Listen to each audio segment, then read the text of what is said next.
안녕하세요. 저는 얼마 전 파혼을 한 30대 직장인입니다. 사실 주변에서 파혼 소식을 듣고서는 의아하기도 했는데요. 저와 결혼을 할 뻔한 시댁이 겉으로 보기엔 정말 좋은 곳이었거든요. 그렇지만 속 사정을 알고 있는 친한 사람들은 천만다행이라면서 다들 잘했다고 칭찬을 해준답니다. 그래도 엄마는 제가 파혼을 경험한 게 계속 마음에 걸리시는 것 같아요. 저희 엄마에게 힘을 좀 주고 싶어서 이렇게 글을 써보게 되었네요. 예비시댁은 오랫동안 사업체를 운영하던 집안이었어요. 예비신랑 또한 그곳에서 같이 일을 하는 사람이었죠. 전 지인 소개로 예비신랑과 처음 만나게 되었답니다. 거기서 예비신랑은 자기 집안을 정말 자랑스럽게 소개를 하더라고요. 수진 씨, 저는 사실 일찍 결혼하고 싶은 생각이 커요. 저희 집은 부모님 모두 서로에게 다정하시고 서로를 정말 사랑하시거든요. 처음에 두 분이서 자식을 많이 낳겠다 생각을 하셨는데 제가 태어나고 고생하는 걸 보시고서는 아버지가 한 명으로 만족하시겠다면서 말하셨대요. 엄마가 더 이상 고생하는 걸 보고 싶지 않으시다고 하셔서요. 정말 놀랍죠? 그때 당시는 그게 흔한 일은 아니잖아요. 그리고 아버지는 30년 넘게 어머니에게 애틋하세요. 어머, 화목한 집안이신가 봐요. 저는 화목한 집안을 보면 참 부럽더라고요. 저희는 아버지가 일찍 돌아가셔서 엄마가 고생하면서 저를 키우셨거든요. 아빠에 대한 기억이 저는 좀 있지만 동생은 거의 없어요. 그게 참 아쉬운데 참 부러워요. 저도 그래서 어릴 적에는 빨리 결혼을 하고 싶었어요. 엄마는 아빠랑 결혼 생활할 때 정말 행복했다고 하셨거든요. 와, 수진 씨랑 저 생각이 똑같네요. 행복한 결혼 생활을 보면 자연스럽게 그런 모습들을 꿈꾸게 되는 것 같아요. 수진 씨 아버지께서 일찍 돌아가셨다는 건 주선자 통해서 들었어요. 그래도 이렇게 밝은 모습을 보니 어머님께서 정말 사랑으로 키우셨구나 생각이 들어요. 저에 대해서 어필을 하자면 저는 저희 부모님 닮아 성실하답니다. 사실 부모님 따라갈 성실함은 아니지만 그래도 제 롤모델이 저희 부모님이세요. 제가 가장 존경하는 분들이시고요. 어떻게 보면 너무 가족에 얽매여 있다고 생각이 드실 수 있지만 그만큼 제 가정도 소홀히 하지 않을 거예요. 가족이 화목한 게 정말 좋은 거죠. 그런 것도 다 닮아간다고 하잖아요. 세창 씨가 이렇게 부모님에 대해서 좋은 얘기를 해주니 저도 너무 궁금해지는데요. 주변에 부모님에 대해서 이렇게까지 대단하다고 칭찬하는 사람이 많지는 않아서요. 정말 좋으신 분들인가 봐요. 부모님을 존경하고 존중하는 예비신랑의 모습을 보면서 저는 따뜻함과 진실함을 느꼈던 것 같아요. 처음에는 연애에 대한 생각이 없었지만 늘 곱고 성실한 그 사람에게 마음을 줄 수밖에 없었죠. 그렇게 연애를 시작하게 되었어요. 연애를 하면서도 종종 예비시댁 얘기를 들었었는데 정말 좋으신 분들 같았어요. 주변에서도 다들 칭찬 일색이었죠. 저번에 우리 음식점에 갔을 때 말이야. 세정 씨 부모님 얘기하시던데 무슨 얘기야? 안 그래도 세창 씨한테 한번 물어보려고 했어. 어떻게 세창 씨 동네에 오면 다들 부모님 칭찬을 이렇게 하셔? 나 정말 깜짝 놀랐어. 가는 곳마다 좋은 분들이라고 얘기를 해주시니까 세창 씨 진짜 뿌듯하겠다. 나는 당신 얘기만 듣고선 잘 몰랐는데 주변에서 이렇게 칭찬을 하니 진짜 놀라워.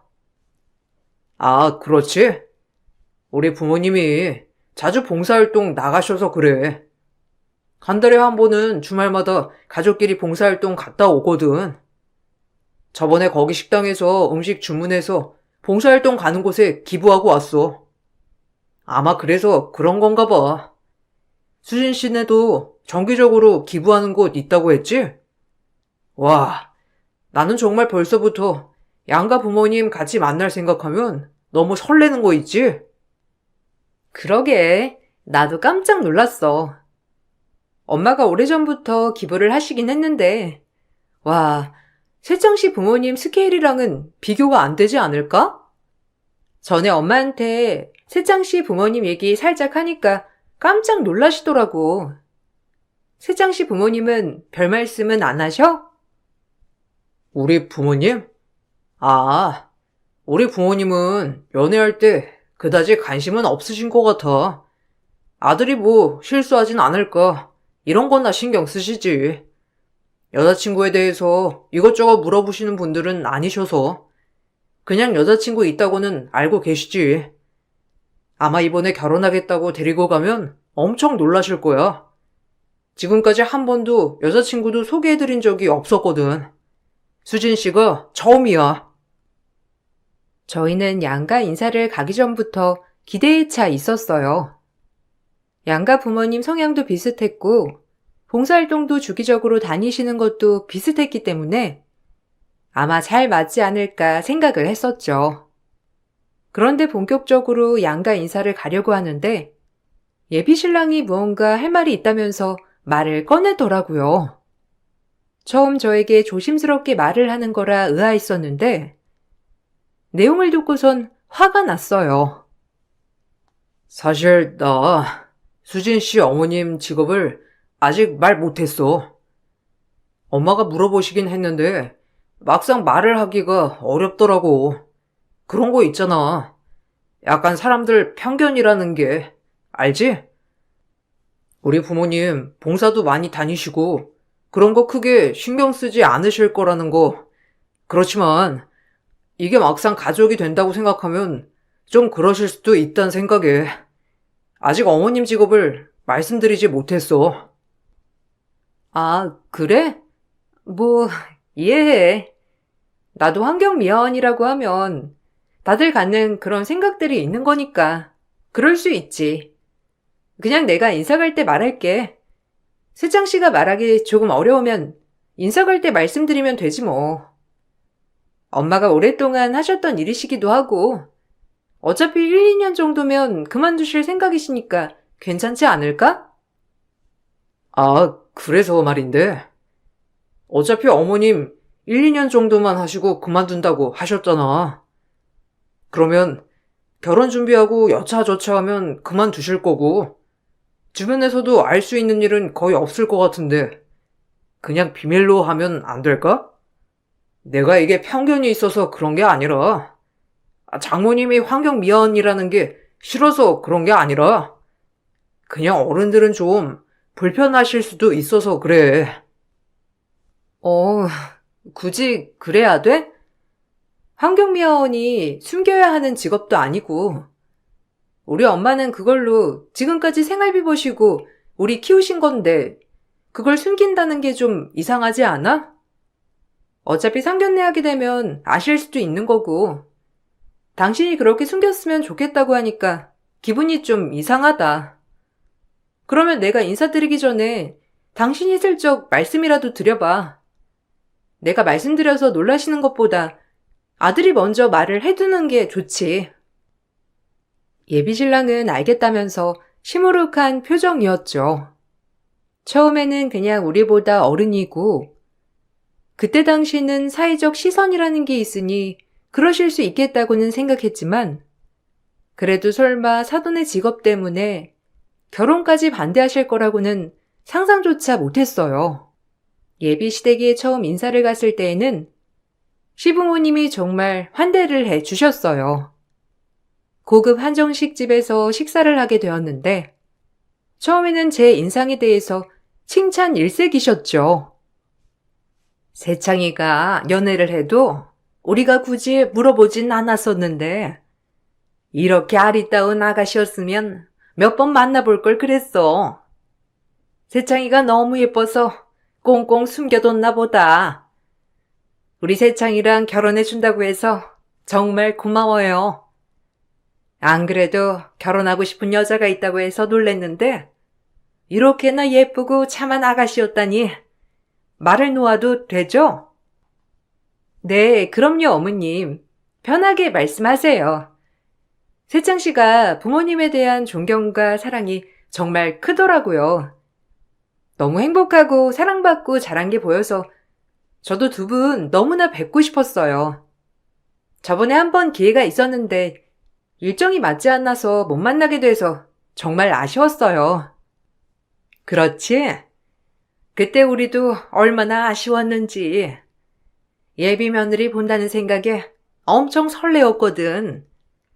그나저나 세창이한테 이런저런 얘기를 물어봐도 정확하게 말도 안 해줘서 말이야. 그래도 어느 정도 정보는 알고 있어야 하지 않을까 싶어가지고. 그럼 양친께서는 어떤 일을 하시지? 우리는 알겠지만 오랫동안 사업 운영하고 있어. 세창이도 같이. 부모님께서는 알고 계시지? 아, 네, 알고 계세요. 저희는 아버지가 저 고등학교 때 돌아가셨고 엄마는 환경미화원이세요. 10살 차이 나는 동생이 있어요. 저희 엄마도 두 분처럼 오랫동안 봉사활동도 하시고 계세요. 저번에 엄마께 세창씨 회사 얘기를 꺼내니까 어딘지 알고 계시더라고요. 여기서 세창씨랑 밥 먹을 때도 가는 곳마다 두 분 칭찬이라서 저도 많이 놀랬어요. 아, 그러니? 세창아, 잠깐 나 좀 볼래? 아휴, 내가 갑자기 속이 좀 안 좋네. 일단은 오늘은 대충 이렇게 먹고 다음엔 봐요. 세창이 너는 나랑 얘기 좀 하자. 아가씨는 오늘 미안한데 먼저 가줘야 되겠어. 식사가 시작된 지 얼마 되지 않아 부모님 얘기를 꺼내자 갑자기 예비 시모는 속이 좋지 않다면서 황급히 식사 자리를 마무리했죠. 너무나 당황스러웠지만 갑작스러운 일이라 영문을 모르고선 그렇게 나와야만 했어요. 그 뒤로 갑작스러운 결혼 반대에 부딪히게 되었죠. 시모는 저희의 결혼을 엄청나게 반대를 했어요. 처음에는 그 이유를 몰랐는데 나중에서야 예비 신랑이 말을 해주더라고요. 그러니까 왜? 왜 그때 그런 얘기를 꺼내가지고. 내가 잘 수습하려고 했는데 수습이 안 됐어. 엄마가 수진 씨 어머님 환경미화원인 거 아시고서는 엄청 반대하셔. 아버지가 돌아가시건 어쩔 수 없다고 치더라도 직업은 용납 못한다고. 거기다가 어린 여동생의 맏딸이면 수진 씨가 그 집 기둥 역할을 하는 거 아니겠냐면서 절대 결혼 안 된다고 하시고 계셔. 뭐? 홀어머니 맏딸이라서 걱정하시는 것도 모자라서 환경미화원이라서 안 된다고 하셨다고? 그게 지금 말이 돼? 그건 너무하신 것 같아. 물론 걱정되실 수도 있겠지만 그런 것 때문에 결혼 반대하시는 거라면 나도 별로 내키진 않네. 우리 부모님을 저렇게 받아들이시는 분인데 어떻게 결혼을 선택할 수 있겠어? 수진 씨, 너무 극단적으로 생각하지 마. 그냥 내가 알아서 잘 정리해 볼게. 그래도 엄마가 수진 씨한테 아직은 뭐라고 하지 않은 것 같아서 다행이긴 하지만 만약에 엄마가 혹시라도 연락이 가더라도 결혼하지 않겠다는 말만 하지 말아줘. 엄마가 수진 씨 더 자존심 건들면서 결혼하지 말라고 할 거야. 그래도 엄마한테 그러겠다고 하지 말아줘. 예비 신랑은 본인이 알아서 정리하겠다고 말을 했지만 얼마 지나지 않아 예비 시모는 저에게 연락이 왔죠. 역시나 저와 결혼을 하겠다고 고집을 부리는 아들은 못 이겨 저에게 헤어지라고 말을 하시더라고요. 그 과정에서 저희 부모님에 대한 무시도 잊지 않으셨어요. 전 그런 집안에 시집을 가고 싶지 않았고 예비 신랑과 헤어지겠다고 말을 했어요. 그런데 더욱 가관이었던 건 예비 신랑이 그럼에도 불구하고 저를 포기하지 않으니 헛소리를 하셨더라고요. 예비 시모와 통화를 하고 난 후에 연락이 없던 예비 신랑은 얼마 후에 연락이 와서는 뜬금없는 소리를 했어요. 정말 나랑 헤어질 거야? 수진 씨, 진짜 나랑 결혼 안 하고 헤어질 거냐고. 그래서 우리 엄마한테 그렇게 독하게 말했던 거야? 엄마가 너무 놀랬대. 솔직히 수진 씨 어머니 직업 때문에도 있지만 수진 씨가 그렇게 무례하게 욕하고 소리 지를 줄은 생각조차 못 하셨대. 그래도 어른인데 좀 유하게 넘어가지 그랬어. 엄마가 수진 씨랑 전화해보고서는 배경이 아니라 성격 때문에 헤어져야 할 것 같다면서 말하셨어. 정말 그랬어? 그건 무슨 뜬금없는 소리야? 내가 당신 어머니한테 소리를 지르고 욕을 했다고? 누가 그런 어처구니 없는 소리를 해? 내가 정신 나간 것도 아니고 갑자기 어른한테 욕을 하고 소리를 지를 건 뭐야? 물론 속으로는 100번이고 1000번이고 소리 지르고 싶었지. 근데 오히려 당신 어머니가 우리 엄마에 대해 막말하니까 더 침착해지더라. 내가 같이 소리 지르면 안 될 것 같아서. 그럼 엄마가 했던 말은 뭔데?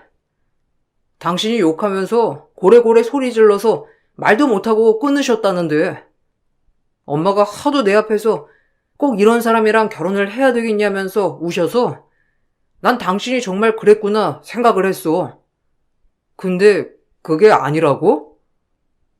도대체 날 뭘로 생각해서 그런 말을 믿지는 모르겠는데 욕한 적 없고 소리 한 번 지른 적 없어. 오히려 당신 어머니가 전화 받자마자 당신이랑 헤어지라고 그딴 집안이랑 사돈 맺을 생각 없다고 소리 지르셨지. 왜? 내가 말해도 못 믿겠어? 그러면 통화 녹음한 거 들려줄 테니까 처음부터 끝까지 한번 들어봐. 내 말이 맞는지 당신 엄마 말이 맞는지.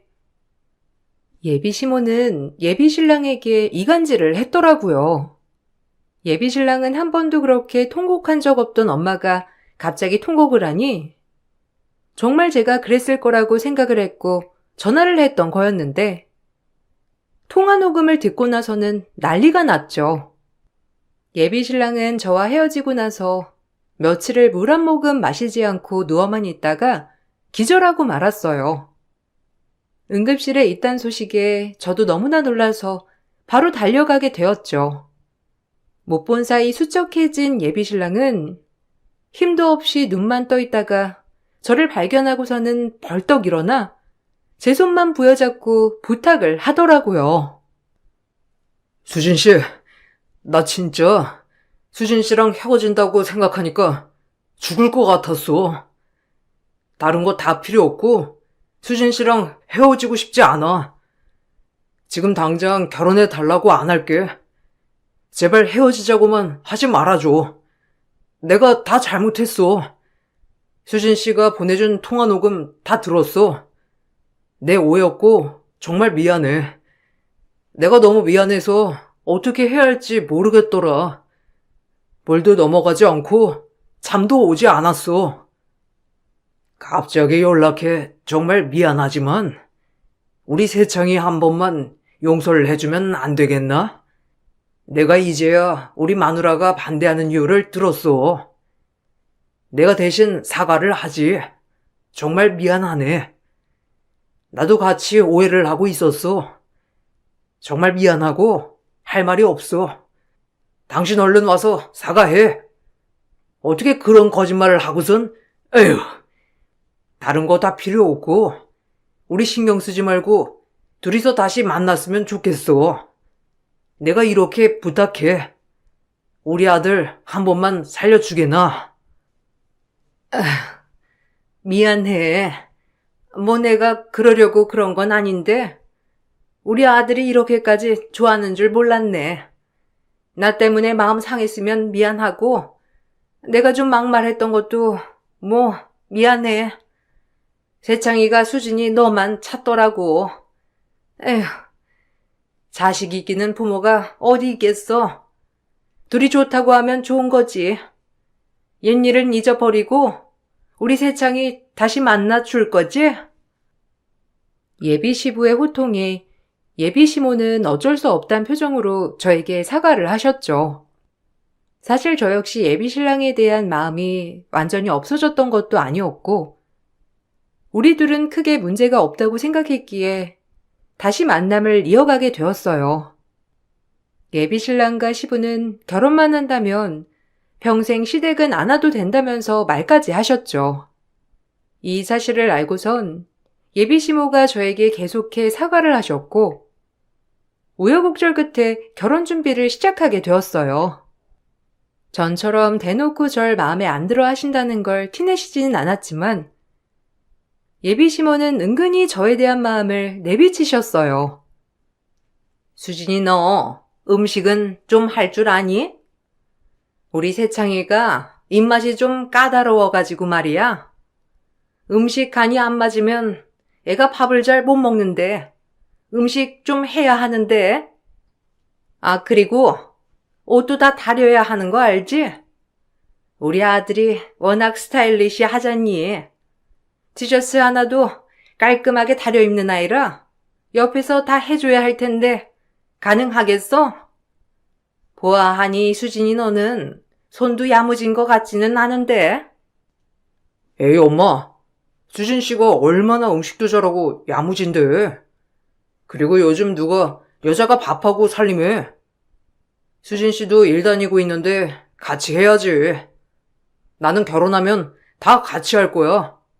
엄마도 아빠가 옆에서 같이 해줬는데 갑자기 무슨 소리를 하는 거야. 예전에는 뭐 나한테 장가 가면 이런 거 저런 거 다 할 줄 알아야 한다고 말했던 거 엄마 아니야? 그렇긴 하지만 아무래도 여자 손이 좀 더 꼼꼼하니까 그렇지. 그리고 예전에는 나나 네 아빠나 시간이 좀 여유로웠지만 이제는 사업도 크고 바빠졌는데 네가 일일이 다 신경을 어떻게 쓰니? 평범한 직장 다니는 수지니까 신경을 써야 되는 거지. 아이고, 그나저나 우리 아까운 아들 장가 가면 엄마 쓸쓸해서 어떻게 하나? 엄마랑 울고불고 하면서 마음 나누고 했던 아까운 아들인데. 아유, 엄마, 왜 그래? 수진 씨도 있는데. 엄마는 아빠 있잖아. 자꾸 그렇게 하면 분위기 이상해져. 갑자기 왜 이렇게 하는지 모르겠네. 언제는 나보고 일찍 장가 가서 얼른 손주 안겨달라고 하더니만. 그때랑 지금이랑 같니? 우리 아들은 원래 이런 아들이 아닌데 다른 사람이 된 것 같아. 얼마나 다정다감하고 따뜻한 아들인데 갑자기 다른 사람이 됐는지 모르겠네. 환경이 그래서 중요한가 봐. 예비 시모는 은근히 저에 대한 그리고 결혼에 대한 탐탁지 않은 마음을 내비쳤어요. 그럴 때마다 예비 신랑도 나름 중간에서 어떻게든 분위기를 풀어보려고 했지만 틈만 나면 울고불고 난리를 피우는 예비 시모를 막을 순 없더라고요. 그때까지만 하더라도 시모만이 문제라고 생각을 했어요. 그런데 상견례 바로 전 찝찝한 사건이 하나 생기고 말았죠. 우연히 예비 시부모, 예비 신랑이랑 함께 식당에서 밥을 먹는데 시부의 지인이 갑자기 합석을 하게 되었고 그 자리에서 예비 시부가 저희 부모님은 직장에 다니시다가 은퇴하셨다고 설명하는 걸 듣게 되었어요. 전 너무나 황당히 예비 신랑에게 따져 물었죠. 아, 사실 우리 엄마 아빠가 사업을 하시다 보니까 겉으로 보이는 게 중요하시다고 생각하셔. 솔직히 말하면 아빠도 엄마가 우리 결혼 반대하는 거 왜 그러는지 어느 정도 알고는 계셨어. 근데 뭐 딱히 중간에서 말리시지는 않은 거긴 해. 내가 그때 아무것도 안 먹고 쓰러져서 두 분이서 허락하신 거지. 근데 너무 신경 쓰지 마. 우리 결혼하면 우리 집은 나 혼자서만 갈게. 그게 지금 말이 된다고 생각을 해? 아니 나는 아버님은 우리 집에 대해서 어떠한 반대도 없는 줄 알았다고. 근데 애초에 우리 집안이 못마땅했다는 건 어머님이랑 마찬가지셨다는 거잖아. 이게 지금 말이 된다고 생각하는 거야? 이건 아닌 것 같아. 이렇게 해서 결혼을 하는 게 정말 맞는 건지 모르겠어. 엄마한테도 미안하고. 그냥 한 번만 우리 부모님 맞춰드리자. 모르는 척하고선 넘어가기만 하면 되잖아. 나는 수진 씨랑 결혼하고 싶어.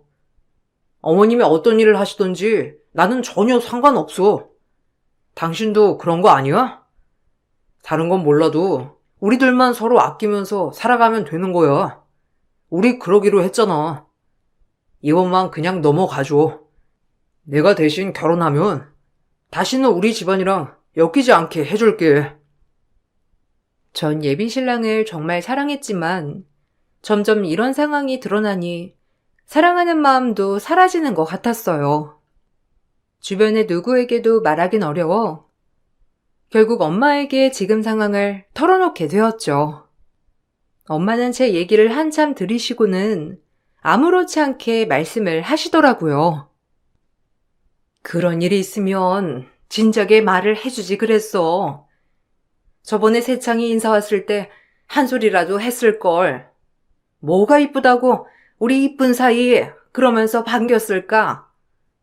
어쨌든 그런 거라면 너무 걱정하지 마. 엄마가 다 알아서 해결해 줄 테니까. 우리 상견례 어디서 할 거라고 했지? 엄마가 딱 만나기 좋은 장소가 있는데 이번에 상견례 거기서 하자고 하면 어떠니? 갑자기 호텔은 왜? 아빠가 거기서 예전에 일하셨다고 했지? 거기 식당이 괜찮아? 그래. 엄마가 그러고 싶으면 그렇게 해. 엄마 근데 이렇게 해서 상견례도 하고 결혼도 해야 되는 거야? 나는 솔직히 잘 모르겠어. 어머니만 반대를 하셨다고 했을 때도 힘들었는데 아버님까지 그러셨다고 하니까 이 결혼을 꼭 해야 하는지 아닌지 그냥 세창씨만 보고서 결혼을 해도 되는지. 너희야 서로 둘만 보면 되는 거고 그쪽 부모님은 내가 보면 되지. 그래도 엄마가 수진이 너보다는 더 살았잖니. 산전수전 다 겪은 내가 사람 하나는 잘 볼 줄 아니까 상견례 안 하겠다고 하지 말고 그냥 하자고 해. 일단 거기서 그쪽 부모들 한번 만나보고 어떤지 엄마가 볼 테니까 너무 걱정하지 마. 원래 결혼하기 전에는 이런 일 저런 일 다 생기기 마련이야. 기우일 수도 있고 아닐 수도 있고. 그렇게 저는 엄마가 추천을 해줬던 호텔 VIP 룸에서 상견례 장소를 잡게 되었어요. 상견례 장소를 듣고선 웬일로 괜찮은 곳을 잡았냐면서 예비시모가 칭찬을 해줬다고 신난 예비신랑이 전해주더라고요. 대망의 상견례 날 호텔 VIP 룸에는 저와 엄마, 예비신랑과 예비시부모만 앉아 있었어요. 잔뜩 화려하게 꾸민 예비시모는 처음부터 저희 엄마 옷차림새를 위아래로 훑으면서 봤었죠. 처음에 수진이가 여기 잡았다길래 어쩐 일로 이런 괜찮은 곳을 잡았나 했거든요. 뭐 들으셨는진 어쩐지는 모르겠습니다만 아무래도 얘가 신경을 많이 쓰는 것 같긴 하네요. 사실 저희 집안이 또 평범한 집안은 아니라 우리 아들 장가 보낼 때도 무조건 제일 좋은 걸로 좋은 사람과 짝을 지어주려고 했었는데 세상이 참 마음 같지는 않아요. 그렇죠? 네, 그러네요. 저도 저희 딸 무척이나 아끼고 사랑하며 키웠는데 밖에서 상처받지 않게 나름 곱게 키웠다 생각했는데 바깥 상황은 마음 같지 않네요. 어찌되었든 마음에 차시지 않으신단 얘기는 들었습니다. 저 역시 마음에 차 허락한 결혼은 아니고요. 사실 어떤 부모가 제 자식보다 더 잘난 사람이 있다고 생각을 하겠습니까? 그건 여느 부모나 마찬가지죠. 그럼 저희 세창이가 마음에 들지 않으신데 허락을 하셨단 말씀이신 건가요? 아니, 이보세요. 객관적으로 누가 따져봐도 어느 쪽이 기울이는지 떡하니 보이는데 그런 말씀을 하시면 안 되죠. 솔직히 홀어머니의 맏딸, 거기다가 어린 동생까지 딸려가지고 우리 아들이 책임져야 할지도 모르는데 이 자리에서 고맙다 감사하다 해도 모자란 거 아닌가요? 역시나 여길 와보길 참 잘했네요. 그래도 이렇게 한 번은 만나봐야 어떤 분이신지 알 것 같아서 자리 만들라고 제가 했습니다. 저도 저희 집에 대해 탐탁치 않은 집안에 저희 딸 보내고 싶지 않습니다. 그렇지만 어쩌겠어요. 둘이 좋다는데. 어머머, 나 참 어이가 없어서. 그쪽 수준에 이런 데서 숟가락 떠받겠어? 어디 할 말이 없어서 딸을 보내고 자시고 해? 이런 자리에서 알량한 자존심 내세울 게 아니라 부족한 저희 집안 받아줘서 고맙다고 큰절이라도 올려야 하는 거예요. 예비 시모의 말을 끝으로 들어온 사람은 호텔 총지배인이었어요. 그런데 호텔 총지배인은 갑자기 엄마를 향해 90도 고개를 숙였죠. 그러고는 저희 엄마를 향해서 대표님이라고 언급을 하시더라고요. 예비 시모는 놀란 눈으로 쳐다보았고 엄마는 놀란 예비 시부모에게 자신이 여기 주주라며 소개를 하고선 제 손을 이끌고 VIP실을 나오셨어요. 저도 놀라기는 마찬가지였어요. 환경 미화원인 줄만 알았던 엄마가 호텔 주주라니 놀랄 수밖에 없었죠.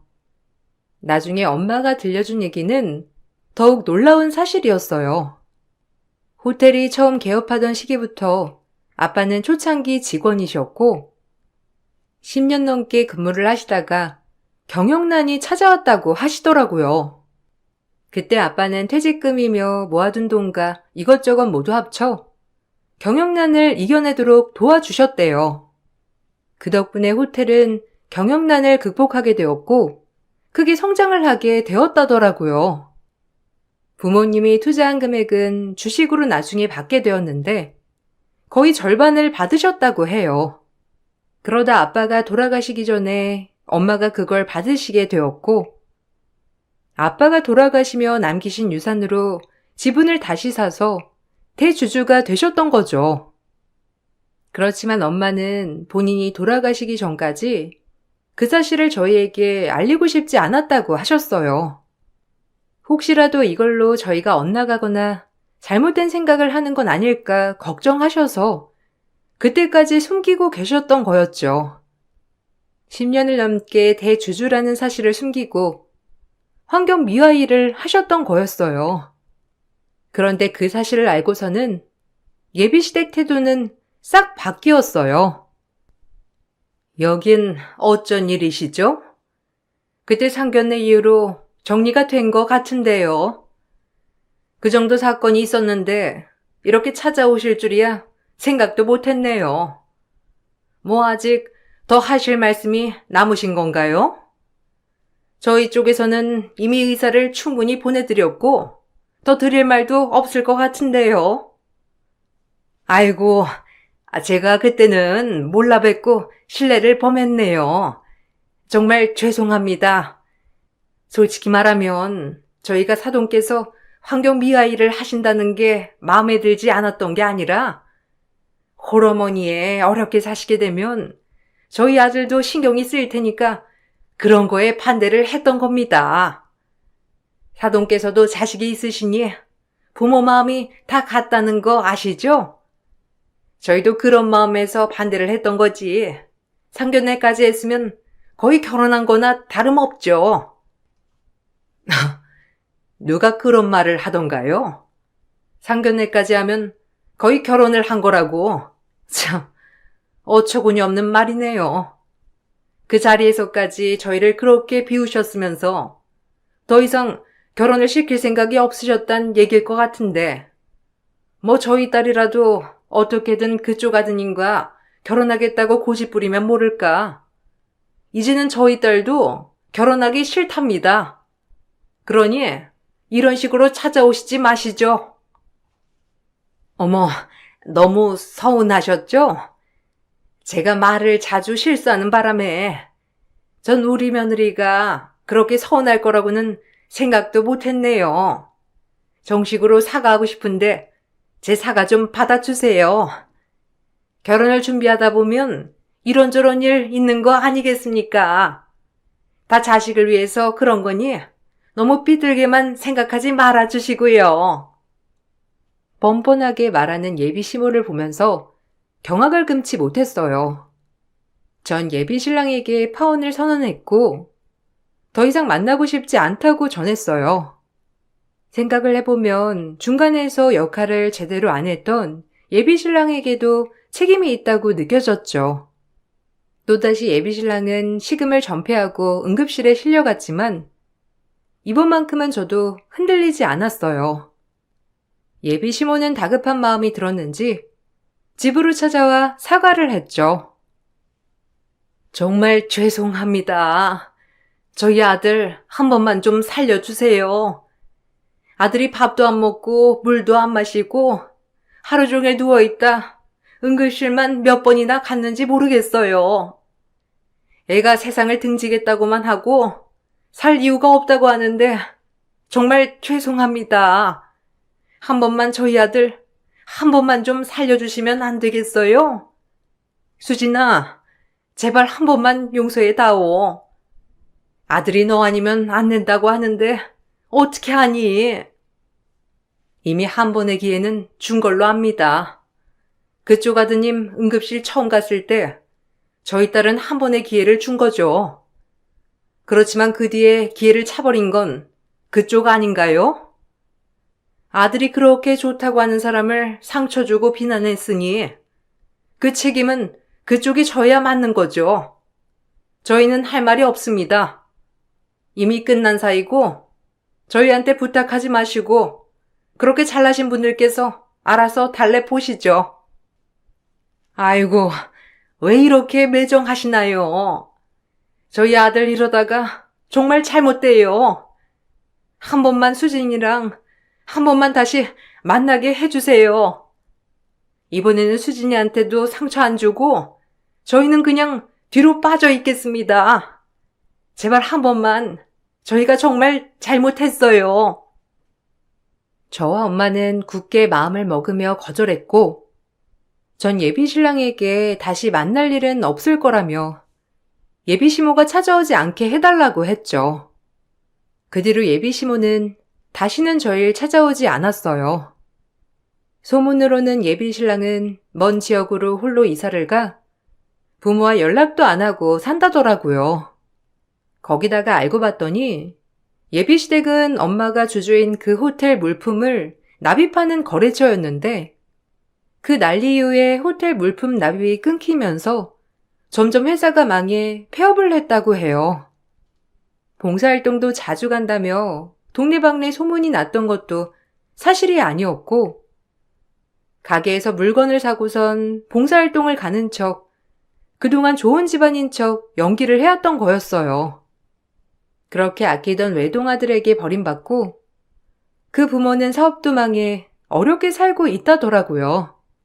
직업을 무시했던 그 말로가 이렇게 무섭다는 걸 알게 되었네요. 엄마는 사실 그래도 결혼을 시켰어야 했나 지금도 저에게 미안해 하세요.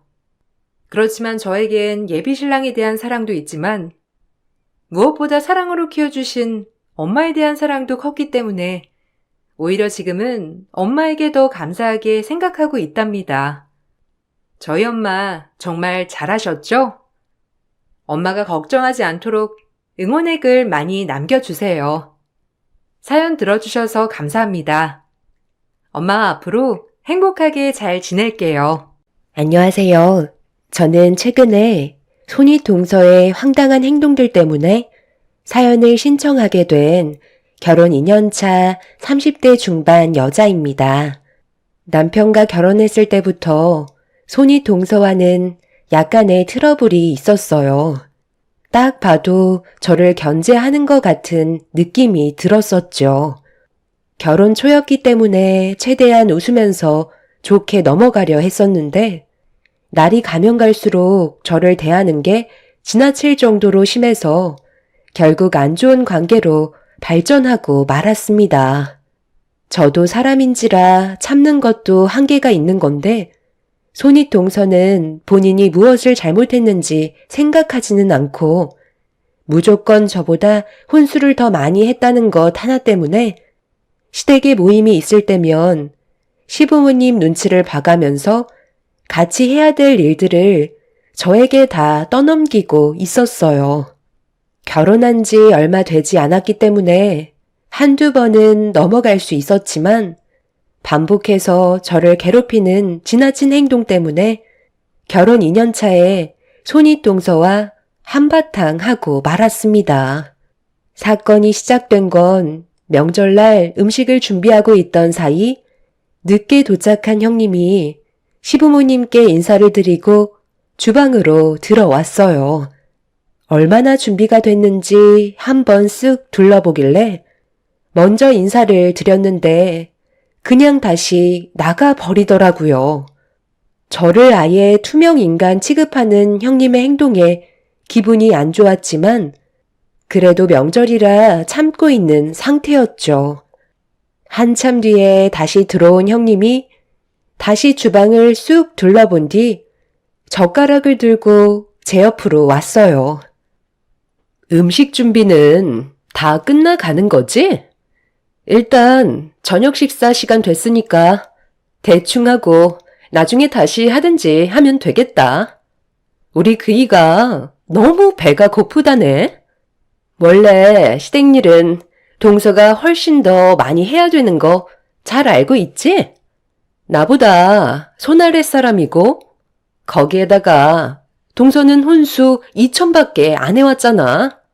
나는 혼수 2억이나 했는데 당연히 음식 정도는 동서 혼자 해야지. 혼수가 천지차인데 당연히 차등 분배해야 되지 않겠어? 나는 간보기 담당. 동서는 음식 준비하고 설거지까지 하면 될 것 같네. 그래야 공평하지 않겠어? 불만 있어도 어쩔 수 없어. 동서가 그만큼 능력이 없는 거잖아. 아무리 불만을 털어놔 봤자 혼수 2억과 2천은 천지 차이라고. 그러니까 표정 좀 풀어. 나를 노려봤자 바뀌는 건 없으니까. 그러게 누가 혼수를 적게 해오래? 반찬들이 대체적으로 좀 싱겁네. 살짝씩 간을 좀 더 하면 딱 좋겠어. 그럼 서둘러 저녁상 차리자고. 이런 거 보면 동서가 아직 손이 서툰 게 보인다니까. 그럼 나 먼저 나가서 기다리도록 할게. 형님, 음식 준비는 그래도 같이 해야죠. 저는 아침에 와서 지금까지 쉬지 않고 음식만 만들고 있는걸요. 그러지 마시고 상차림이라도 좀 도와주세요. 동서가 아직 감이 잘 안 잡히는 것 같은데 나는 동서 오기 전에 혼자서 이미 다 했던 것들이야. 이 정도 가지고 엄살 안 떨었으면 좋겠는데 나도 이 정도는 보상 받아야지.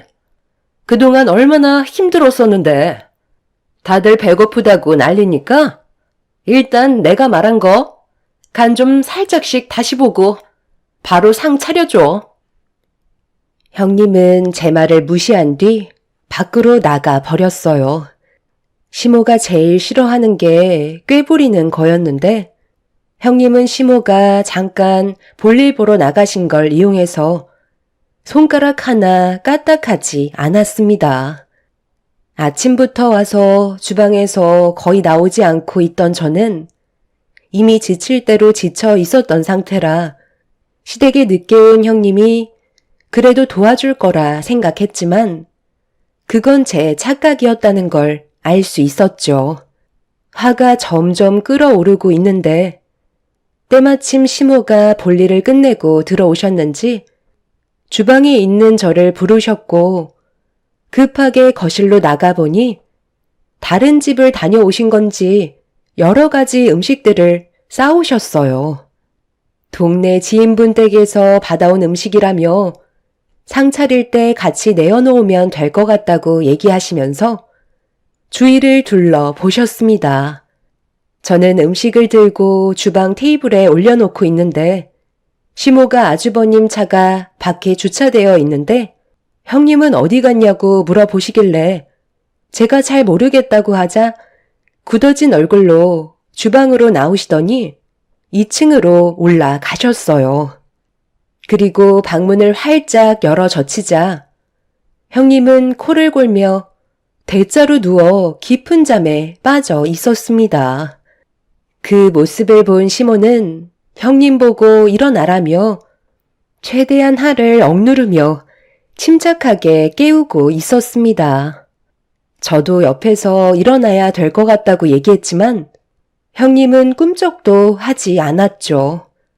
시모는 다시 한번 형님을 흔들어 깨우면서 일어나서 저녁 준비해야 된다고 하자 잠결에 그런 건진 모르겠지만 입에 담지 못할 거친 욕을 한마디 내뱉더니 몸을 돌려 버렸어요. 경악을 하신 시모는 화가 올라오셨는지 화장실에서 물을 한 바가지 퍼서 들고 오셨고 형님의 얼굴에 찬물을 냅다 뿌리셨어요. 아주 잘 자고 있다가 찬물을 뒤집어 써서 놀랐는지 비명을 지르면서 급하게 몸을 일으키며 뭐 하는 거냐고 소리를 지르는 형님의 목소리에 시모가 어디서 소리를 지르냐면서 버럭 화를 내셨습니다. 당황한 얼굴을 하고 있던 형님을 뒤에서 바라보고 있던 저와 눈이 마주치자 갑자기 저에게 화를 냈어요. 동서, 정말 너무한 거 아니야?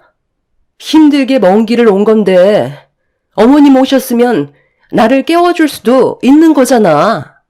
내가 쉬는 게 그렇게 꼴보기 싫었어? 너 아직 잠이 털겠니? 무슨 뚱딴지 같은 소리야. 너만 피곤하고 너만 먼 길을 온 것도 아닌데 어디서 지금 작은 며느리한테 탓을 돌리고 있어? 아, 제가 오죽 피곤했으면 잠들었겠어요. 그리고 저도 조금은 쉴 수 있는 거잖아요. 어머님은 왜 동서한테만 잘해주시고 저는 막대하시는 건데요? 침이나 좀 닦고 말해. 세상 모르고 자고 있었으면서 네가 지금 그게 할 말이야? 작은 며느리도 똑같이 먼 길을 왔고 아침부터 힘들게 음식 만들고 있었다. 너는 저녁 시간 돼서 왔으면 미안해서라도 옆에서 음식 만드는 거 거들어줘야 하는 거 아니야? 작은 며느리 들어오기 전에도 엄청 꽤 부리더만 이제는 아예 대놓고 퍼질러 잠을 자고 있네. 남자들도 밖에서 힘들게 집안일 청소하고 집수리 하고 있는데 너만 천하태평이지? 아주 꼴보기 싫은 짓만 골라서 해라. 빨리 주방으로 가서 저녁상 차리는 거 도와주고 네가 몇 살이라도 더 나이 먹었으면 손이 사람답게 똑바로 행동해라. 당장 주방으로 안 튀어가? 예고도 없이 들어오신 시모가 형님의 행동을 직감하고 있었는지 화가 잔뜩 올라오셨어요. 어느 정도는 예상하고 있었지만 시모가 형님의 얼굴에 찬물을 부어버릴 거라곤 상상조차 하지 못했었죠. 형님은 투덜거리면서 주방으로 들어가 물기도 제대로 닦지도 못한 채 시모의 눈치를 보며 저녁 준비를 도와주고 있었죠. 지금 네가 어떤지 봐봐라. 오자마자 작은 며느리를 조금이라도 도와줬더라면 뭐부터 해야 되는지 대충 알 수 있을 텐데 손가락 까딱하지 않았다는 게 지금 바로 확인이 되잖니? 뭘 멍하니 서 있어? 아직 잠이 덜겠니? 작은 며느리한테 뭐부터 해야 되는지 물어봐야 할 거 아니야. 너는 어떻게 된 게 날이 가면 갈수록 하는 행동이 점점 더 마음에 안 드니? 내가 이래가지고 너한테 무슨 일을 맡기고 마음 편히 바깥 일을 보고 오겠냐는 거야. 똑바로 정신 안 차려? 어머님, 정말 너무하세요. 동서 오기 전에 그동안 제가 힘들게 음식 준비하고 집안일도 다 했었잖아요. 그런데 동서는 며느리로 들어온 지 얼마 안 됐으니까 당연히 고생 좀 할 수 있는 거잖아요. 음식 그거 얼마나 된다고 저까지 거들어야 되는 건데요. 그동안 저도 고생한 만큼 이 정도는 대우받을 수 있는 거라고요. 너 지금 시애미 말에 대드는 거야? 그동안 내가 안 도와줬어? 음식 솜씨도 형편없어서 일일이 하나하나 전부 다 신경을 써야 했었는데 너 혼자 다 한 것처럼 억울해하지 말고 당장 작은 며느리한테 뭐부터 해야 되는지 물어보고 더 늦어지기 전에 저녁상 준비해라. 또 눈에 거슬리는 행동하면 내쫓을 줄 알아. 형님은 억울하다는 표정을 보이면서 저에게 뭐부터 해야 되는지 물어봤어요. 이런 사람이 제 형님이라는 걸 어디에다 말하기에도 창피스러울 정도로 형님은 저에게 많은 실망을 안겨주었죠. 그렇게 제가 도와달라는 걸 투덜거리면서 하던 형님은 시모가 다른 일을 하시는 사이마다 기분 나쁜 얼굴로 저를 노려보고 있었습니다. 어떻게 하면 형님과의 관계가 완만해질 수 있을지 음식을 준비하면서도 고민을 해봤지만 전혀 반성하는 기미가 보이질 않아 제가 먼저 다가가는 건 오히려 화를 키우는 일이 될 것 같아 아무 말도 하지 않고 묵묵히 제 일만 하고 있었죠. 그런데 형님이 시모가 잠시 자리를 비운 틈을 타 저에게 가까이 다가와 먼저 말을 붙였어요. 그리곤 저에게 한다는 말이 자기가 시모에게 욕먹는 걸 봐서 기분 좋았냐고 몰래 웃는 거 다 봤다면서 어이없는 말을 늘어놓고 있었습니다. 정신없고 할 일도 많아 죽겠는데 형님과 말장난하고 싶지도 않아서 몰래 웃은 적 없고 서로 좋은 관계 유지하면 좋겠다고 최대한 감정 상하지 않게 대화를 풀어나갔는데 갑자기 형님이 제 머리 위로 찬물을 들이부었습니다.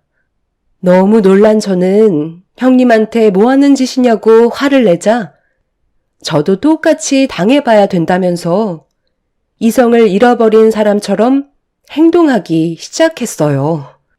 제가 지른 비명소리에 시모와 이제 막 일을 마치고 들어온 가족들이 주방으로 달려와 무슨 일이냐고 물어보면서 제 머리와 옷이 전부 다 젖어버린 모습을 확인하는 순간 형님이 시부모님 집안의 며느리로 못 살겠다며 밥상을 엎어 버렸어요. 시댁 집안 식구들은 형님의 돌발 행동에 경악을 했고 바닥으로 떨어진 그릇들은 전부 다 와장창 깨지고 난리도 아니었습니다. 형님이 왜 이런 행동을 보이는 건지 이해할 수 없었어요. 아주버님은 이성을 잃어버려 흥분한 형님을 말렸지만 입에서 나오는 거친 말들은 미처 막을 수가 없었고 시모는 형님의 말을 듣곤 휘청거리셨죠. 제가 뭐가 부족하다고 이런 대접을 받아야 되는 건데요. 지금까지 할 만큼 했으면 된 거 아니에요? 동서가 오기 전에 시키는 건 큰소리 하지 않고 했으면 그동안 고생했으니까 동서가 대신 좀 해달라는 말도 할 수 있는 거잖아요. 저는 어머님 집안에 며느리로 들어오려고 혼수를 2억이나 준비했었어요. 그런데 동서는 꼴랑 2천밖에 준비 안 했잖아요. 저한테는 결혼하기 전부터 정말 많은 걸 바라시더니 왜 동서는 순순히 결혼을 허락해 주신 건데요? 여기서부터 차별을 받고 있는데 제가 기분이 좋았겠어요? 동서를 달갑게 맞아줄 수 있었겠냐고요. 어머님 때문에 제가 정신적으로 문제가 생기고 있는 것 같다고요. 내가 뭘 어쨌다는 거야. 다 집안 사정이 다르고 작은 며느리가 혼수 2천을 했다고 해서 그게 왜 너랑 비교가 되어야 하는 건데? 네가 알지 못하는 것들도 있는 거잖아. 그래서 지금 이런 태도를 보이는 게 옳은 행동이라는 거야? 네가 큰 며느리로 본을 보인 모습이 있기라도 한 거니? 작은 며느리가 우리 집 며느리로 들어온 지 얼마 되지 않았으면 옆에서 그동안 나한테 배웠던 거나 네가 하나라도 더 알고 있는 게 있으면 알려주는 게 당연한 건데 이리 빠지고 저리 빠지고 방에 처박혀서 나올 생각은 하지 않고 퍼질러 잠만 자고 있는데 지금 그게 시애미 앞에서 보일 행동이냐고. 그리고 네가 지금 눈에 거슬리는 행동을 한 게 한두 번이야? 작은 며느리가 들어온 날부터 계속 밉보이는 행동을 하고 있잖니. 나도 안 시키는 시집살이를 네가 뭔데 작은 며느리를 못 살게 구냐는 거다. 인사 올 때부터 마음에 안 들었어요. 사람이 느끼는 감정이 다 다른데 어쩌겠어요? 저는 동서가 처음부터 마음에 들지 않았다고요. 저는 앞으로 이 집 며느리로 못 살겠어요. 그동안 할 만큼 했다고 생각하니까 이제 제가 하고 싶은 대로 하면서 살게요. 어머님이 그렇게 아끼시는 막내 며느리 끼고 평생 사세요. 형님은 뭐가 그리 불만이 많았는지 끝내 이성을 잡지 못한 채 시댁을 뛰쳐 나갔어요. 아주버님은 시부모님께 죄송하다며 급하게 형님을 뒤따라 갔지만 이미 서로가 상처를 많이 받아서인지 형님이 다시 시댁으로 들어오는 걸 원치 않았습니다. 결국 시모는 형님을 더 이상 며느리로 받아들이지 않겠다는 확고한 태도를 보여주셨어요. 그날 이후 형님과는 단 한 번도 연락을 한 적도 없으셨죠. 저도 형님의 태도에 상처를 많이 받았었기 때문에 차라리 인연을 끊고 지내는 게 가족에겐 평화가 있을 것 같아 입 밖으로 형님 얘기를 일절 꺼내지 않고 있었습니다. 그런데 평생을 안 볼 것처럼 시댁을 나갔던 형님이 갑자기 저에게 연락을 시도했어요. 받고 싶지는 않았지만 2달 만에 온 전화라 일단 혹시 모를 불상사를 대비해 무슨 말을 하려는 건지 들어는 보고 싶었죠. 동서, 잘 지내고 있었어? 아직도 그때 일로 화가 많이 나 있는 거야? 시간도 어느 정도 지났는데 어느 정도 화가 가라앉을 때도 됐잖아? 우리 잠깐 통화 좀 할까?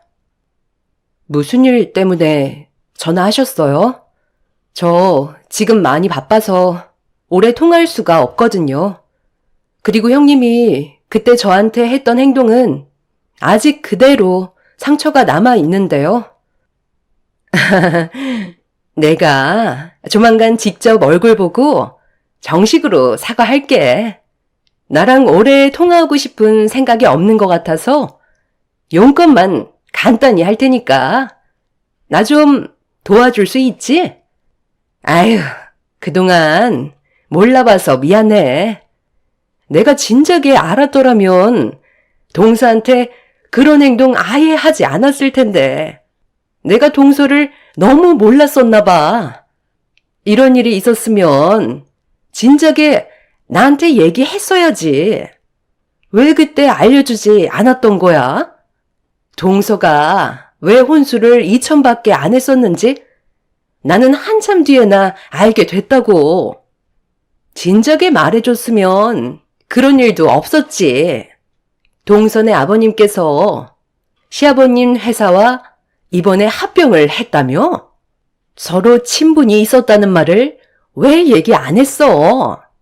그런 일들이 미리 계획되어 있었으면 나한테 귀띔이라도 해줬어야지.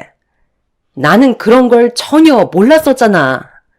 그리고 동선에 아버님께서 투자하고 계신 회사가 하나 있다고 하던데 내가 이번에 그곳에 입사 지원서를 냈거든. 애들도 어느 정도 커서 나도 다시 원래 하던 일에 복귀할까 생각 중이었거든. 그런데 거기 회사 대표가 동선의 언니분께서 운영한다며?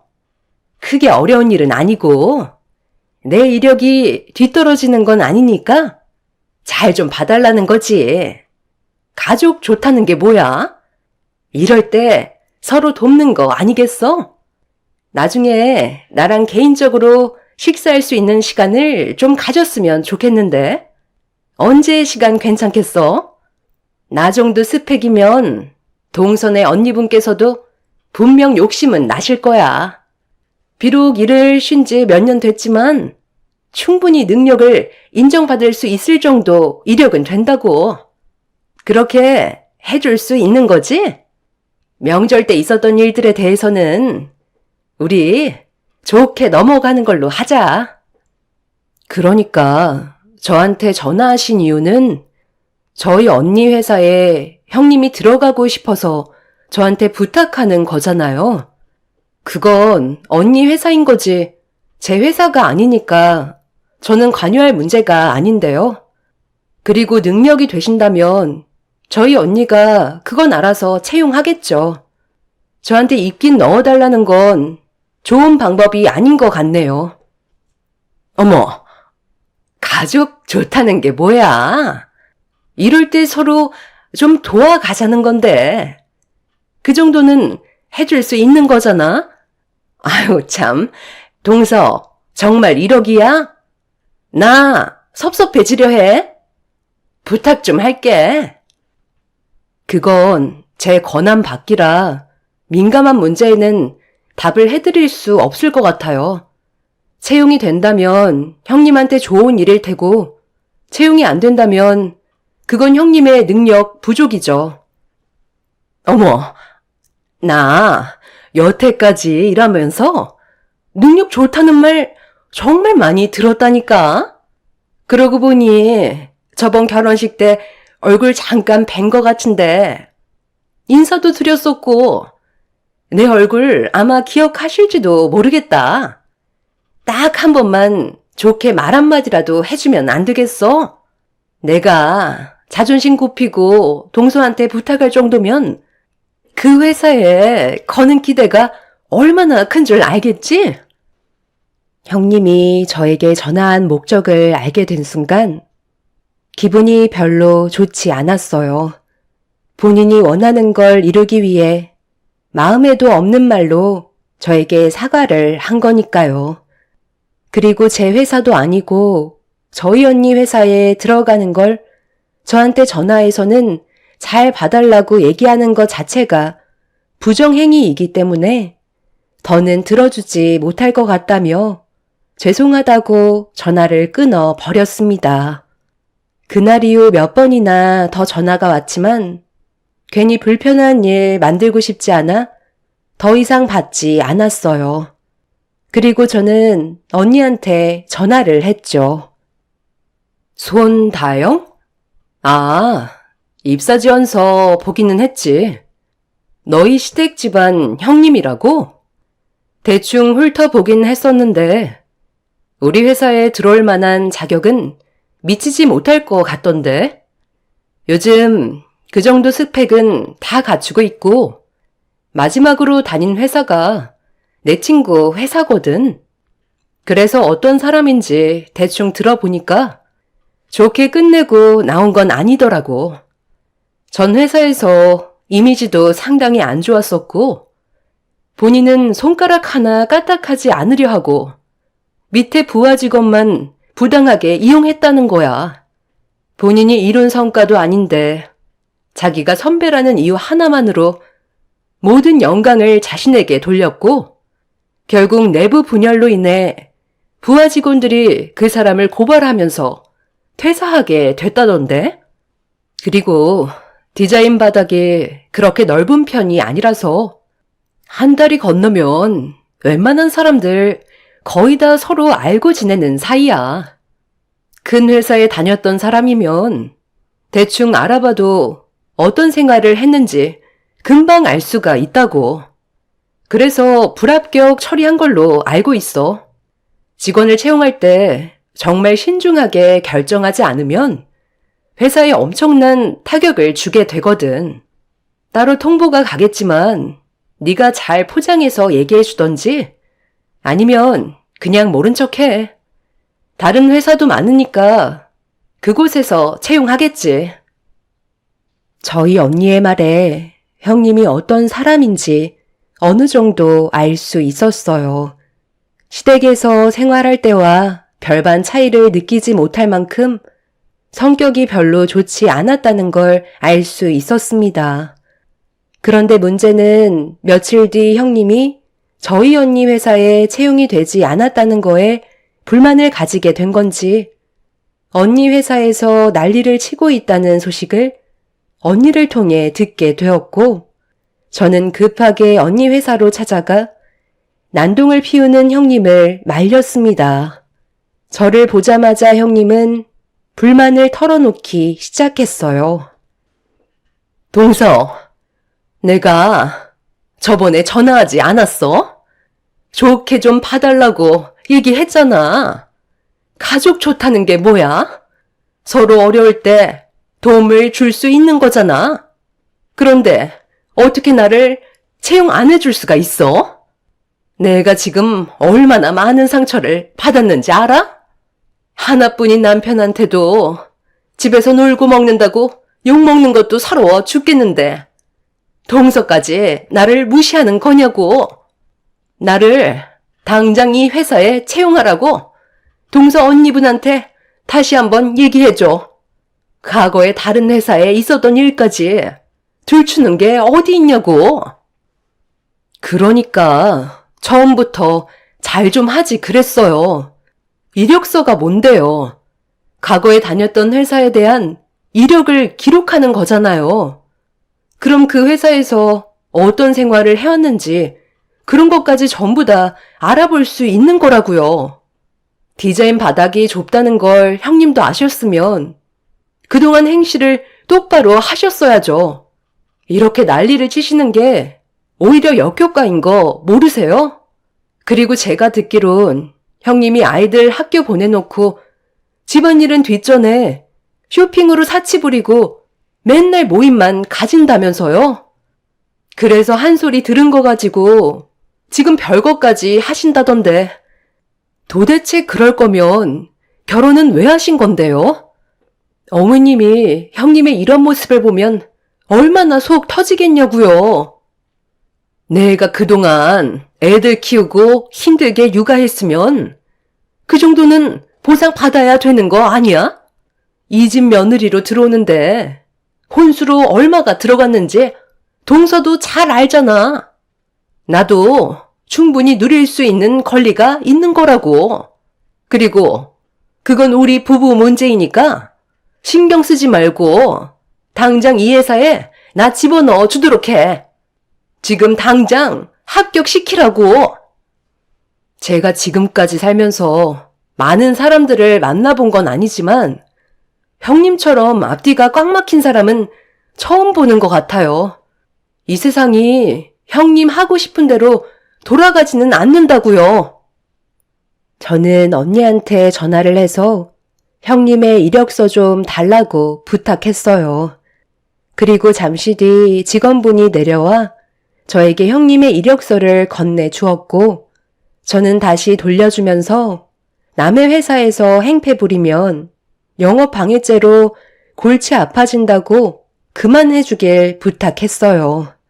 하지만 절대 물러나려는 생각이 없었는지 입사 지원서를 돌돌 말아서 그걸로 제 뺨을 올려치면서 모든 건 전부 다 제가 융통성 있게 처리해주지 않아서 이런 상황까지 오게 된 거라는 충격적인 말을 꺼내었죠. 아무리 제가 도와주지 않는다고 해도 그렇지 제 뺨을 입사 지원서로 올려치는 건 도저히 용납할 수가 없었어요. 화가 머리끝까지 올라와 버린 저는 그 자리에서 형님의 입사 지원서를 빼앗아 쫙쫙 찢어 얼굴에 던져 버렸습니다. 자기 얼굴에 찢어진 입사 지원서를 보고 뭐 하는 짓이냐고 제 머리채를 잡으려는 순간 언니는 도저히 지켜볼 수 없어 경찰에 신고를 했는지 경찰분들이 형님을 말렸고 그렇게 상황은 정리가 될 수 있었습니다. 경찰서에서 조사를 받게 되자 아주버님부터 시작해서 시댁 식구들까지 전부 다 경찰서로 달려왔고 형님의 친정 부모님들까지 전부 한자리에 모이게 되었어요. 심각해진 분위기 속에서도 형님은 본인이 무엇을 잘못하고 있는지 전혀 인지하지 못하고 무조건 저희 가족과 시댁 집안에 그동안 쌓였던 불만들만 털어놓고 있었죠.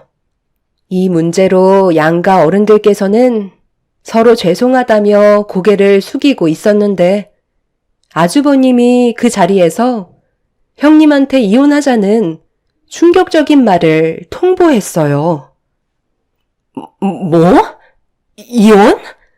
지금 이 상황에서 나한테 이혼하자는 말이 나와? 내 편에 서서 위로를 해주는 게 우선 아니야? 이제는 당신까지 나를 무시하는 거지? 내가 아무 이유 없이 당신과 이혼하자고 했겠소? 이거 어떻게 설명할 거야? 당신이 이걸 보고도 나랑 이혼하지 않아도 된다고 말을 할 수 있겠소? 어머, 이거 뭐니? 지금 이 사진 속에 있는 여자가 며느리 너는 아니지? 여기가 어딘 거야? 분위기를 보니까 춤추는 곳 같은데 너 이런 곳에도 다니는 거니? 저는 밖에서 힘들게 일하고 돈 벌어 오는데 하나밖에 없는 마누라는 애들은 전혀 신경도 안 쓰고 춤바람 나서 저런 곳에서 남자들 허리 감싸지고는 현란하게 즐기고 있었네요. 제대로 된 증거 보여드려요. 영상 한번 확인해 보실래요? 제가 차마 어르신들 앞에서 그건 못 보여드리겠습니다. 어머, 당신 미쳤어? 지금 내 뒤를 캐고 다닌 거야? 나도 좀 살고 싶어서 그랬던 것 뿐이라고. 사는 게 힘드니까 스트레스 좀 풀려고 잠깐 다녀온 건데 이 정도는 이해해 줄 수 있는 거잖아. 여태까지 당신 뒷바라지 해주고 힘들게 애들 육아했으면 이 정도 보상은 눈 감아줄 수 있는 거 아니냐고. 이딴 걸로 나는 이혼 못해. 까면 깔수록 새롭게 드러나는 형님의 충격적인 행동들에 가족 모두 입을 다물지 못했어요.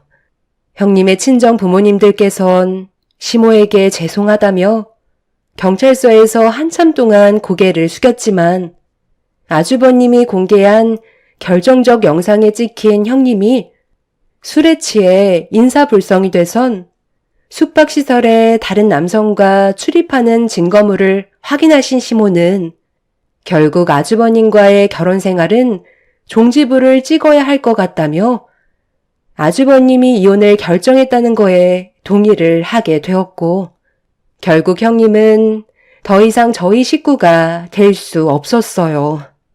살면서 이런 성격을 가진 사람을 본 건 처음이라 지금도 당황스럽기만 합니다. 인생을 막 살 것 같으면 차라리 결혼을 하지 말지 왜 이런 미련한 행동을 했는지 이해할 수가 없었죠. 뒤늦게서야 본인이 무엇을 잘못했는지 인정하며 아이들 핑계로 아주버님과 다시 재결합하기를 원하고 있지만 시댁 식구들은 더 이상 형님을 받아줄 생각이 없는 것 같습니다. 저도 그 사람을 제 형님으로 받아주고 싶지는 않네요. 최근에 저한테 계속 전화가 와서 다시 시댁 집안의 며느리로 들어갈 수 있게 아주버님 보면 말 좀 잘해달라고 2번 다시 그러지 않겠다고 반성한다고 했지만 사람 본성 어디 가겠나요? 또다시 받아주게 된다면 머지않아 똑같은 일이 반복이 되겠죠. 이번에 전화번호까지 바꿀 생각입니다. 본인이 저지른 행동에 대한 대가를 받는 건데 어쩌겠어요. 이미 주워 담을 수 없는 게 현실인데요. 앞으론 제발 아이들을 생각해서라도 정신 좀 똑바로 차리고 살았으면 좋겠네요. 제 사연 들어주신 분들 즐거운 주말 보내시길 바랍니다. 감사합니다. 안녕하세요. 저는 40대 초반 여자입니다. 몇 달 전에 한 통의 문자를 받게 되면서 엄청난 사건이 눈앞에 펼쳐지게 되었는데요. 어떻게 그런 일을 저지를 수 있는지 도저히 받아들이기가 힘이 들어 사연을 신청하게 되었습니다. 지금으로부터 8년 전에 남편과 결혼을 한 지 얼마 되지 않았을 때 형님에게 전화가 왔고 수화기에서 들려온 목소리는 상당히 심각했었어요. 시모가 횡단보도를 건너시던 도중에 사고가 나셨는데 달려오던 차량의 속도가 느린 편이 아니라서 위중하시다는 소식을 무방비 상태로 듣고 말았습니다. 옆에서 운전 중이던 남편은 너무 놀랐는지 갓길에 차를 세운 뒤 핸드폰을 건네받아 어디 병원으로 입원을 하셨는지 위치를 물어본 다음 차를 돌려 급하게 병원으로 향하게 되었어요.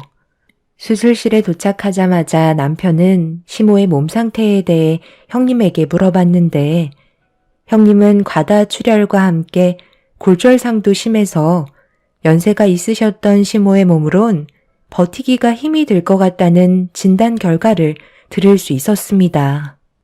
그렇게 12시간의 긴 수술 끝에 병실로 옮겨진 시모는 언제 깨어나실지 모를 만큼 심각한 상태셨고 수술을 담당했던 의사 또한 의식을 되찾으시는 건 언제가 될지 모른다고 시모의 의지에 달려 있다는 말을 듣게 되었습니다. 형님도 사고 소식 접했을 당시 엄청난 충격으로 다가왔었다며 손을 떨고 있었어요. 남편은 시부의 뒤를 따라가지 말라며 빨리 일어나시라고 시모의 손을 잡으며 쉬지 않고 눈물을 쏟아내고 있었습니다. 그날 이후 시간은 계속해서 흘러갔고 저희는 교대하면서 병원에 갈 수 있는 상황이 될 때마다 시모의 건강 상태를 확인했어요. 그렇게 6개월의 시간이 지났을 무렵 희망이 없을 것 같았던 시모가 기적적으로 눈을 뜨셨고 조금씩 몸을 회복하시는 것 같아 더욱더 지극정성으로 시모를 돌봐드렸습니다. 중간중간 의사는 시모의 현재 상태에 대해서 알려주면서 긍정적인 말을 많이 해주셨어요. 희망적인 소식을 듣게 되니 저희도 그만큼 많은 시간을 시모와 함께 하게 되었고 남편은 퇴근하면 매일을 병원에서 보냈습니다. 회복하는 데 단계가 있었는지 시모는 눈을 뜨시게 된 시점을 시작으로 조금씩 손과 발을 움직이셨고 하루빨리 일어나시려는 노력이 보이고 계셨죠. 그렇게 하루하루가 달라지는 모습을 보여주신 시모를 보면서 저희도 희망을 가지게 되었고 더욱더 병원에 붙어있는 시간은 많아졌습니다. 그런데 문제는 시모가 병원에 오래 있다 보니 저희 가족들의 삶은 솔직히 말이 아니었어요. 아무래도 정상적인 삶을 사는 건 아니었죠. 환자가 있다는 것 자체만으로도 엄청 신경이 쓰였으니까요.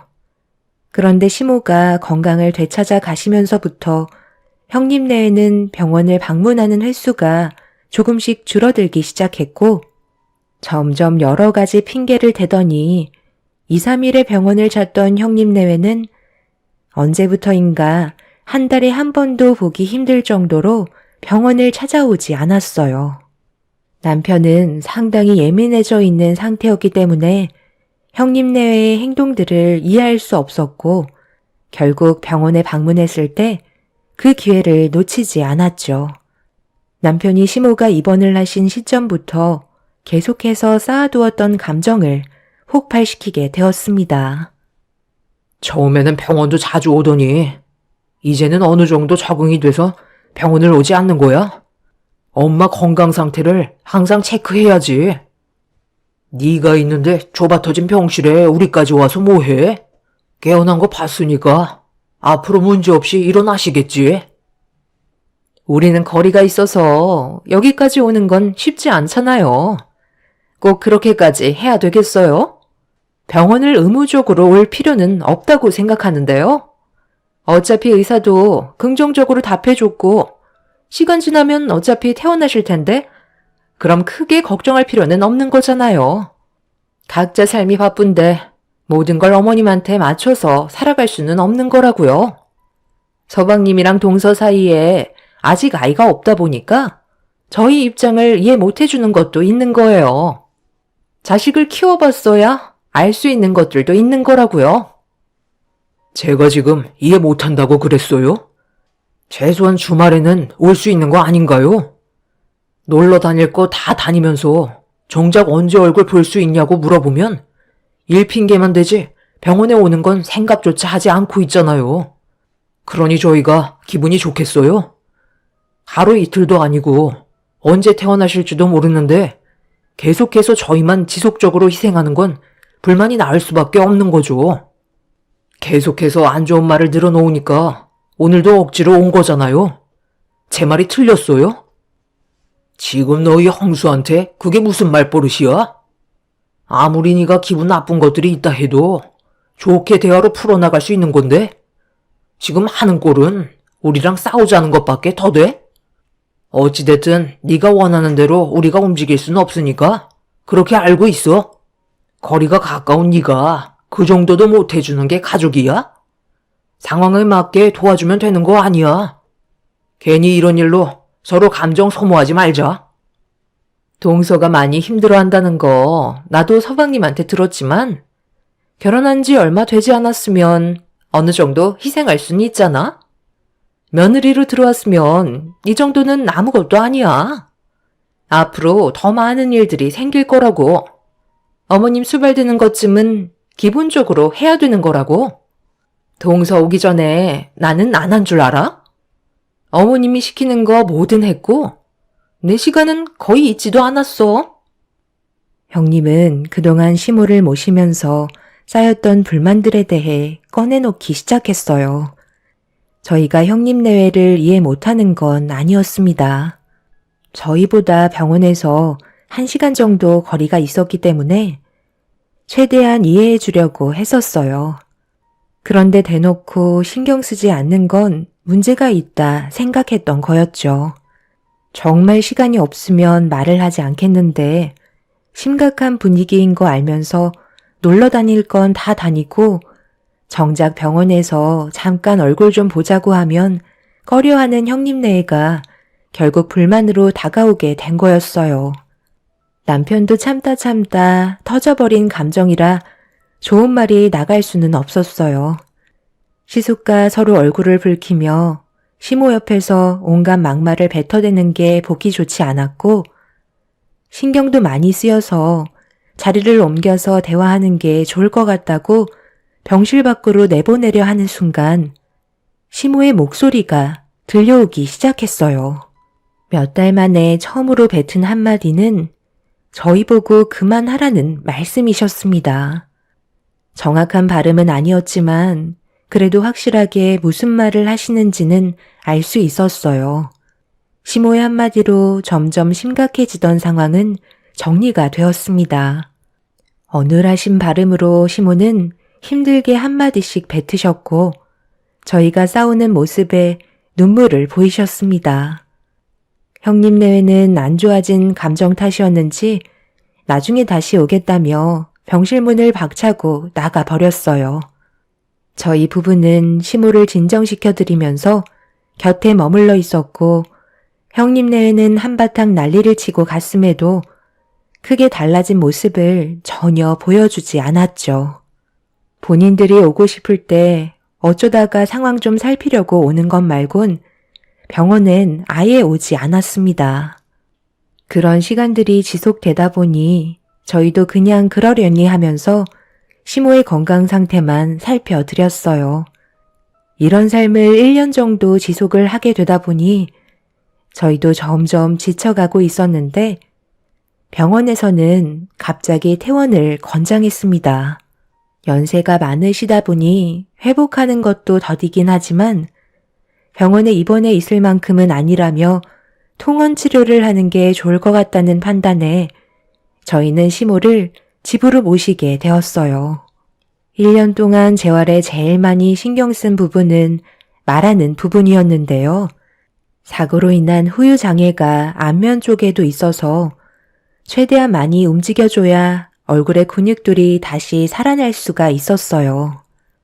제일 중요한 의사소통이 되어야만 여러 가지들을 좀 더 수월하게 진행을 할 수 있다 판단했었죠.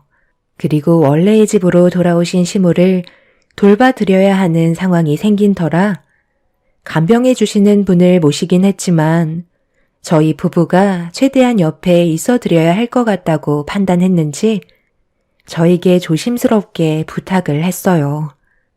무슨 말을 하려는 건지 짐작하고 있었기 때문에 이미 마음의 준비는 하고 있었죠. 남편의 부탁에 대해서 거부하지 않았고 저희는 시모를 전적으로 돌봐드려야 한다는 판단하에 시댁으로 들어가게 되었습니다. 시모가 집으로 돌아오고 어느 정도 상황 정리가 끝나자 그제서야 형님 내외는 시모의 얼굴을 뵈려 시댁으로 찾아왔네요. 형은 정말 끝까지 이기적이다. 엄마가 태어난 지 한 달이 넘었는데 이제야 모습을 보이는 거야? 형은 엄마 자식이 아니야? 바쁘게 살다 보면 그럴 수도 있는 거지. 일단 어머니 얼굴 뵈러 온 거면 된 거 아니야? 그 입 좀 다물고 있지.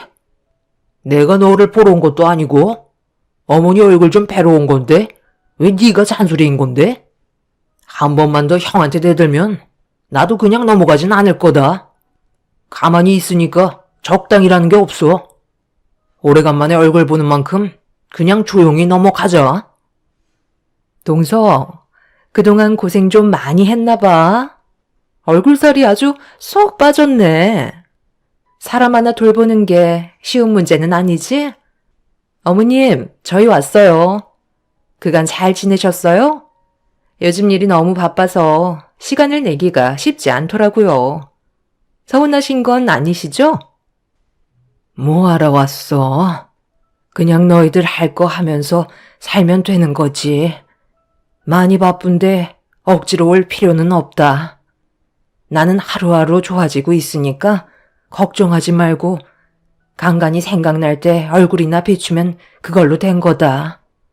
이왕 온 거 저녁이나 먹고 가라. 시모의 말투는 이미 형님 내외에 대한 감정이 많이 없는 듯 보였어요. 시모가 사고가 난 이후 그동안 보여줬던 행동들에 대해 많은 실망을 하고 계신 것 같았습니다. 그렇게 모두가 둘러앉아 저녁을 먹고 있는데 시모를 챙겨드리는 저를 바라보고 있던 형님이 뚫어지게 쳐다보면서 한마디 했는데 그 말이 너무 어이가 없고 화가 나서 저도 모르게 흥분을 하고 말았어요. 동서는 머리가 참 좋은 것 같아. 정말 큰 결심을 하지 않고서야 어머님 댁에서 지내는 게 쉽지 않을 텐데 이번 기회에 제대로 각인시켜 드렸겠어. 어머님은 동서가 얼마나 고맙고 마음에 드시겠어.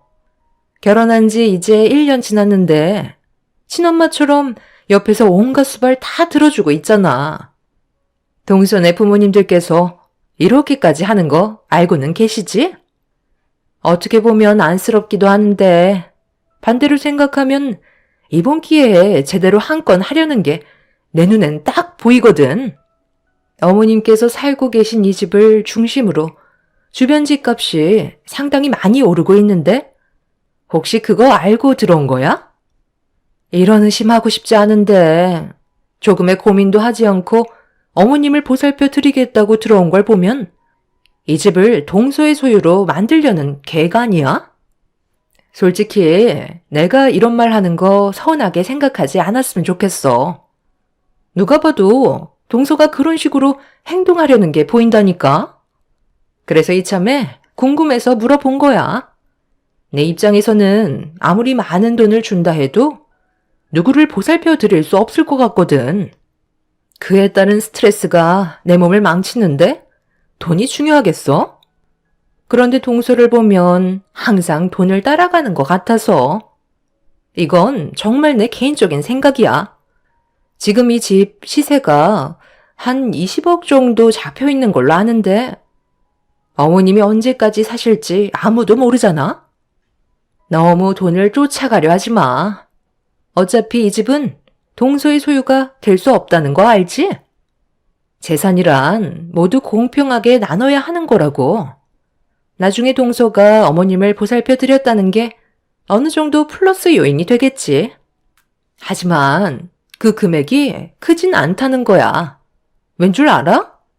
이 집의 장남이 바로 이 사람이잖아. 모든 재산은 장남이 더 가져가게 되어 있거든. 지금 이 자리는 식사하는 자리인 거지 재산 얘기를 하는 곳은 아닌데요. 그리고 형님은 벌써부터 그런 생각을 가지고 계신 거였어요.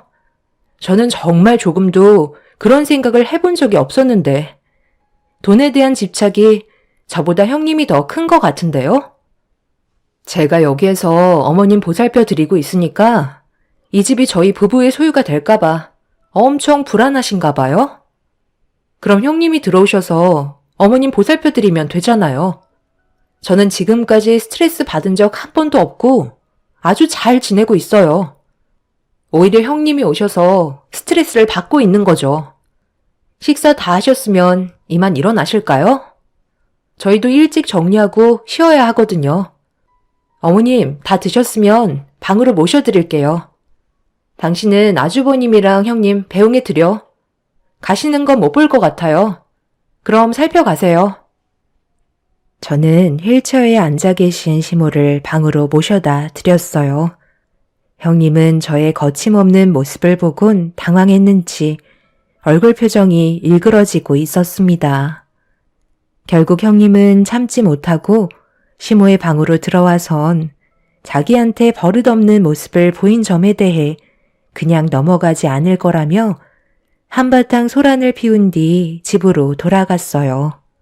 형님 내외는 그날 이후부터 시댁에 한 번도 찾아오지 않았죠. 저희 부부가 먼저 형님 내외한테 연락을 할 필요는 없었기 때문에 아무것도 하지 않았습니다. 그렇게 시간은 계속해서 흘러가 어느덧 시댁에서 시모와 함께 보낸 세월이 8년이 지나가 버렸네요. 그리고 점점 몸 상태가 좋아지실 거라 기대했던 시모는 오히려 반대로 건강 상태가 많이 약해져 계신 상태였어요. 사고로 인한 후유증이 악화되다 보니 여기저기 아픈 곳이 많아지셨죠. 병원에서는 연세가 많으셔서 기력이 약해지시는 거기 때문에 앞날이 어떻게 될지 모르겠다는 말만 반복하셨어요. 여러 가지 질병이 더해 세월이 흘러 세상을 떠나게 되시는 건 의사도 어찌할 수 없다며 현실을 받아들여야 한다는 말을 하셨죠. 남편과 결혼을 하고 시모와 함께한 8년의 세월 동안 힘든 시간들도 많았지만 좋은 추억들도 많았기 때문에 의사의 말을 들었을 때 정말 마음이 안 좋았어요. 그렇게 저희 가족은 다시 집으로 돌아와 우울한 감정을 가진 채 차에서 시모를 내려드리고 있는데 그동안 연락 한 통 없었던 형님 내외가 모습을 드러냈습니다. 동서, 그동안 잘 지내고 있었어? 안 본 사이에 얼굴이 많이 변했네? 고생 좀 했나 보다. 그런데 눈은 왜 이렇게 빨간 거야? 무슨 일 있었어? 딱 보니까 눈물 좀 흘린 것 같은데? 어머님은 그때보다 더 안 좋아지신 것 같은데?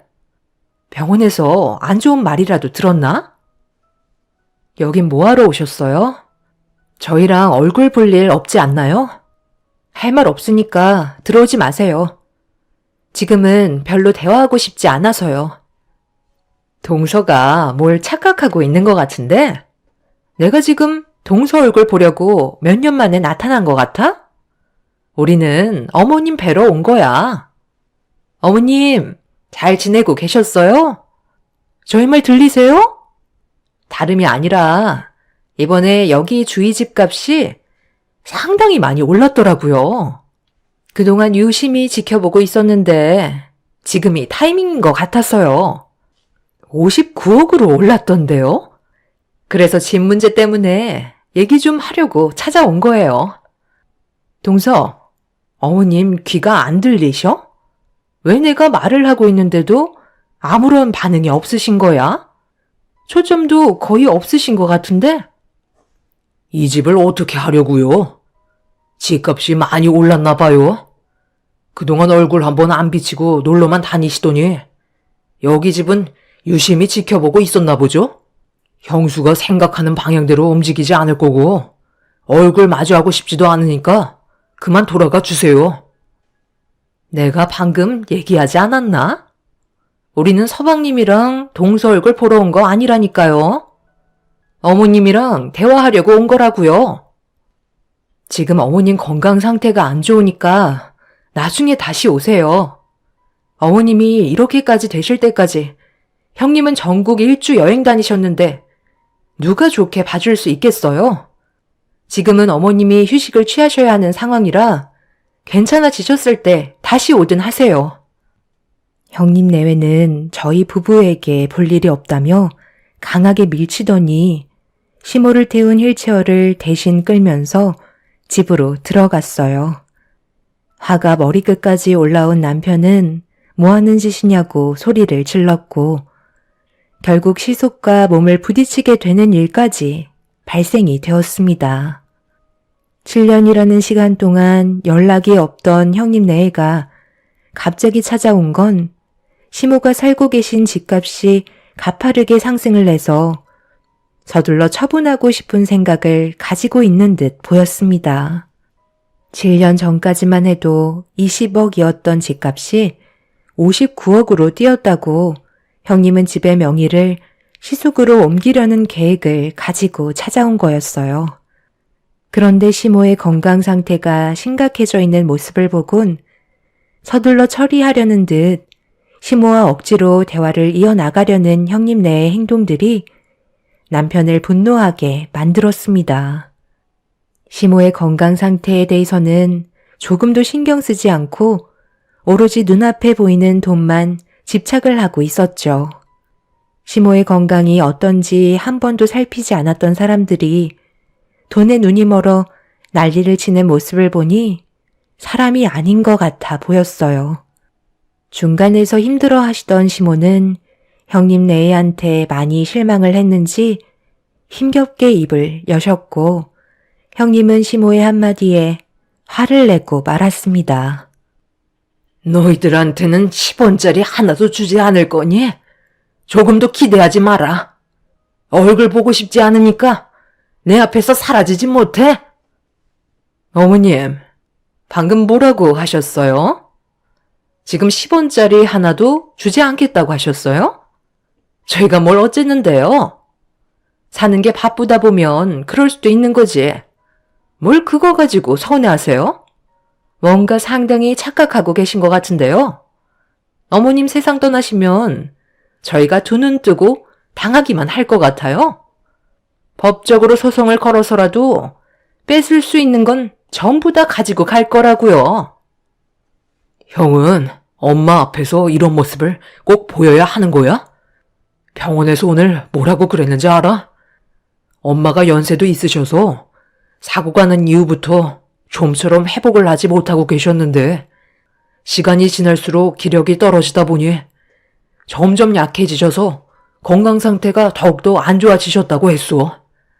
세월은 비켜갈 수 없다며 마음 편히 떠나실 수 있게 남은 시간 좋은 추억 많이 남겨드리라고 했는데 형은 지금 자식으로서 엄마한테 못 볼 꼴을 보이는 거라고. 차라리 얼굴 안 비치는 게 형은 효도하는 거야. 그러니까 제발 좀 그만 돌아가. 여보, 괜히 서방님의 말에 휘둘리지 마. 그렇게 해봤자 좋을 거 하나 없다고. 집안의 장남인 당신이 많이 가져가는 건 당연한 거라니까. 서방님, 지금 어디서 감성팔이를 하고 있는 거예요? 돈 앞에서는 원래 가족도 없는 거라는 거 몰라요? 나도 이 집에 대한 소유권을 주장할 수 있는 사람이야.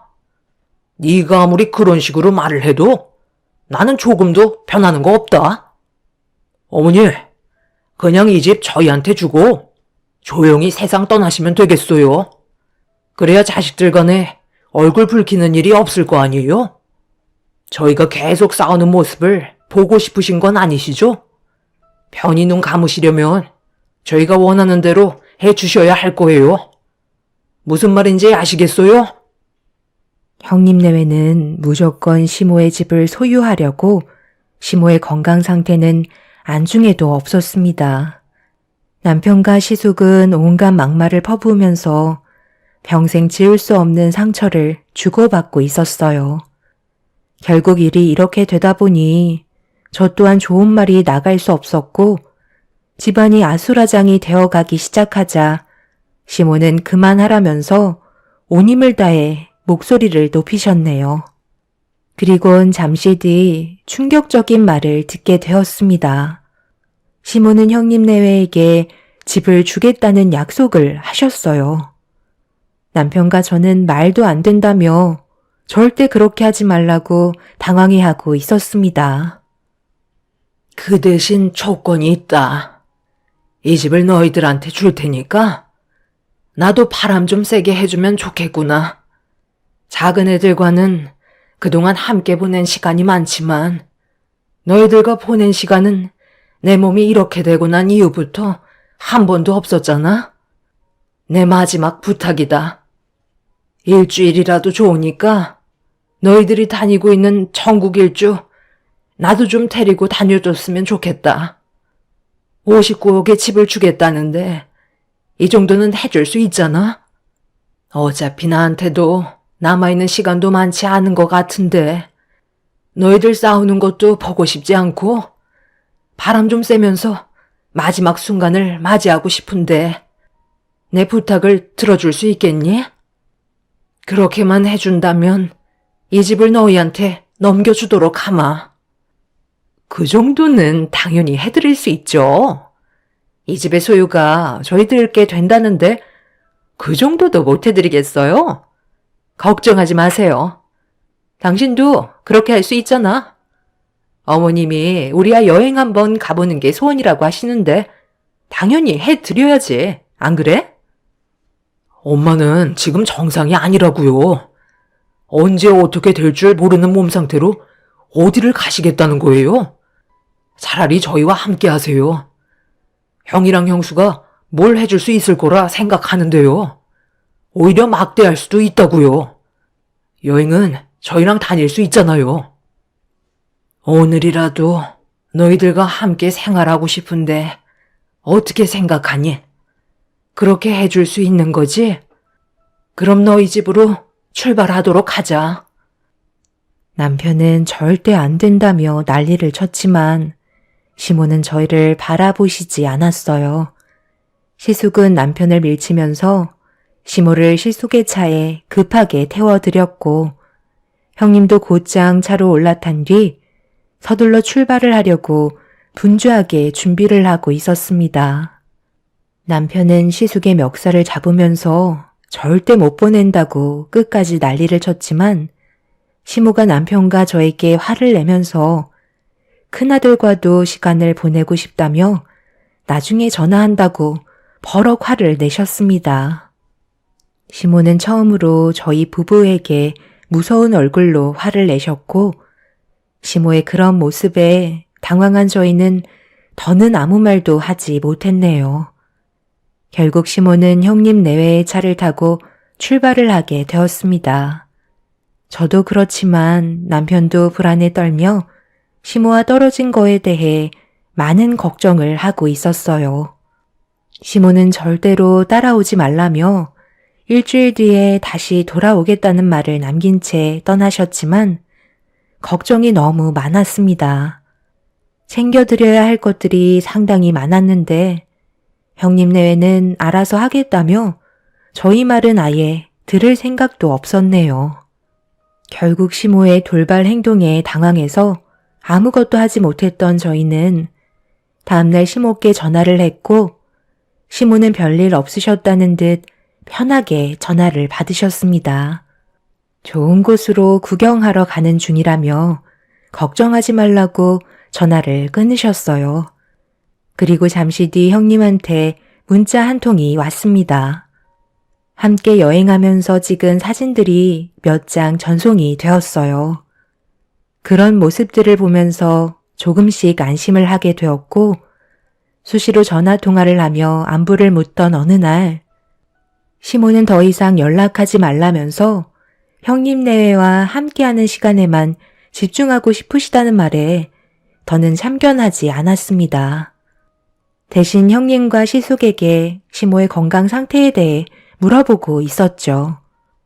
그렇게 길고 길었던 일주일이라는 시간이 흘렀는데 집에 올 시간이 한참 지났고 형님 네이한테 전화를 해봤는데도 저희 부부의 연락을 받지 않더라고요. 점점 불안함이 커지고 걱정이 되어 가고 있던 그때 남편의 핸드폰으로 모르는 전화가 걸려왔고 통화 연결을 하는 순간 그 자리에 털썩 주저앉고 말았습니다. 집으로 오고 있던 시숙의 차량이 전복이 되었고 위태롭다는 말을 전해 듣게 되었어요. 급하게 병원으로 향하니 이미 시모는 세상을 떠나신 상태셨고 형님 내외는 생사를 오고 가는 상황에 놓여 있었습니다. 말도 안 되는 사건이 벌어진 터라 저희도 맨정신이 아니었어요. 그런데 장시간 형님 내외의 수술을 했는데도 두 사람 모두 언제 깨어날지 모른다는 충격적인 말을 듣고 말았죠. 남편은 그 자리에 털썩 주저앉았고 식물인간이라는 진단 결과에 저희 부부는 그 자리에 멍하니 서서 말도 안 되는 현실을 받아들여야만 했어요. 말도 안 되는 사건이 벌어졌는데도 시모의 장례를 치러야만 했고 형님과 시숙이 깨어나기만을 기다리고 있었지만 조금의 희망도 없는 현실에 하늘이 무너질 것만 같았네요. 시모와 제대로 된 작별 인사도 못했는데 너무 갑작스럽게 가셔서 저와 남편은 하루하루 사는 게 너무 고통스러웠어요. 그런 시간이 어느덧 8개월이 흘렀고 어느 날 저에게 문자 한 통이 도착한 알람음이 들려왔네요. 그런데 생각 없이 문자를 보자마자 충격적인 내용을 보고 말았습니다. 시모는 형님 내외와 계속해서 부딪히게 되는 그런 상황들을 지켜보면서 정신적으로 많이 힘들었다는 내용이었고 시모가 세상을 떠날 때 저희 부부에게 피해가 가지 않게 하고 싶다며 당신의 잘못된 행동에 대해 용서해달라는 문자를 예약으로 보내놓으신 상태였습니다. 말도 안 되는 진실들이 밝혀지면서 저는 그 자리에 주저앉았고 남편도 시모에게 예약 문자가 온 내용을 보며 경악을 하고 말았어요. 시모의 선택이 저희를 너무 혼란스럽게 만들었고 지금도 어떻게 해야 할지 몰라 눈앞이 캄캄한 상태입니다. 여러분들께서는 저희가 앞으로 어떤 삶을 선택하면 좋을지 의견을 주실 수 있나요? 시모의 계획으로 인해 엄청난 일이 벌어졌지만 문제는 형님과 시숙은 식물인간 상태로 병원에 누워만 있는 상태입니다. 문제는 조카들이 있다는 게 걱정이죠. 어머님이 남기고 가신 집을 처분하고 조카들에게 줘야 하는 걸까요? 어떻게 해결해야 할지 몰라 너무 답답하네요. 시모는 형님 내외에게 너무 많은 실망을 하신 것 같아요. 앞이 캄캄해서 아무것도 보이지가 않네요. 하루빨리 모든 게 정리가 되었으면 하는 바람입니다.